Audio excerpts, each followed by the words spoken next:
Welcome to the Global WarWatch Network. We're going to get right into it today with a look at a truly devastating and frankly man-made crisis. And this quote, well, it really says it all, doesn't it? We're not just talking about a food shortage here. What we're actually looking at is a total systemic collapse in the world's youngest country, South Sudan. And it's being fueled by forces that go way, way beyond a simple failed harvest.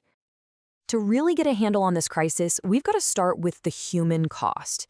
Before we even try to unpack all the complex causes, let's just take a moment to look at the reality on the ground, the actual faces behind all the staggering statistics. Okay, so let's start with this number, 7.7 million people. Just let that sink in for a second. That's 2/3 of the entire population of South Sudan, facing acute hunger. I mean, it's a number so big, it's almost impossible to wrap your head around. But what does a number like that, what does it actually look like? Well, it looks like this. It looks like the story of a little boy named Adut Duor. He's 14 months old. He should be, toddling around, taking his first steps.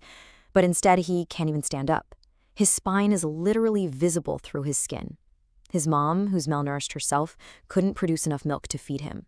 And here's the part that just breaks your heart.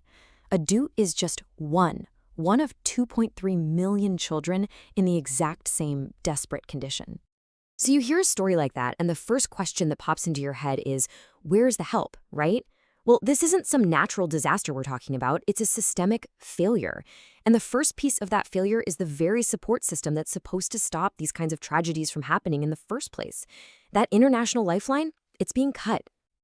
And this chart, this really shows you a critical vulnerability. Get this. A staggering 80% of South Sudan's entire healthcare system is funded by foreign donors. The country is almost completely dependent on outside help for its most basic life or death services. So what do you think happens when that help starts to dry up?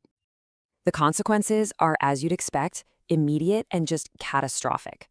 We're talking about stocks of RUTIF, that's that life-saving therapeutic food for malnourished kids, running dangerously low. Aid groups are being forced to lay off hundreds of staff. Malnutrition centers are shutting their doors, meaning families have to walk for hours, sometimes days, to find help. And for the hospitals that are still open, well, a lot of their workers haven't been paid in months. And this is the grim result. This quote from Action Against Hunger is absolutely chilling. In the country's biggest children's hospital, nearly 1 in every 4 children admitted for malnutrition dies. So the point here is crucial. These funding cuts, they aren't just numbers on some spreadsheet somewhere. They have a direct, lethal, and measurable impact on the ground.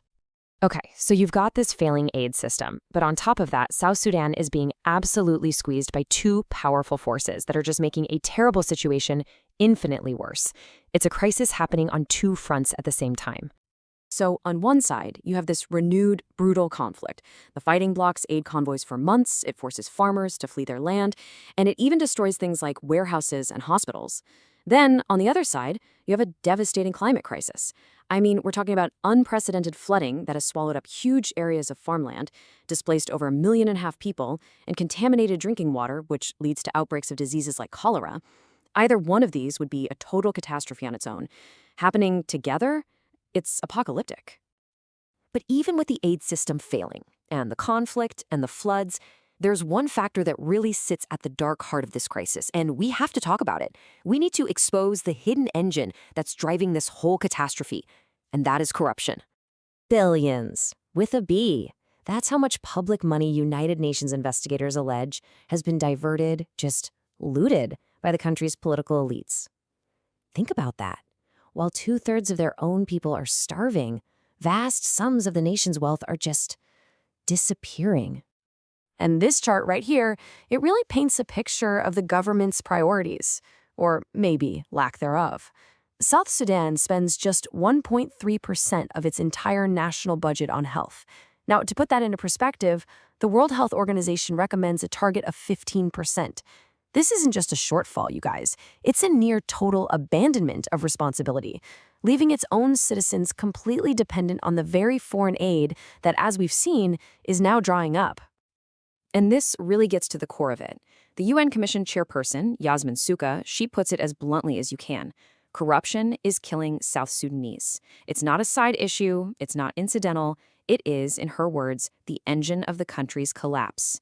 The very money that could be building schools, staffing hospitals, and securing food is just being siphoned away. So, let's recap.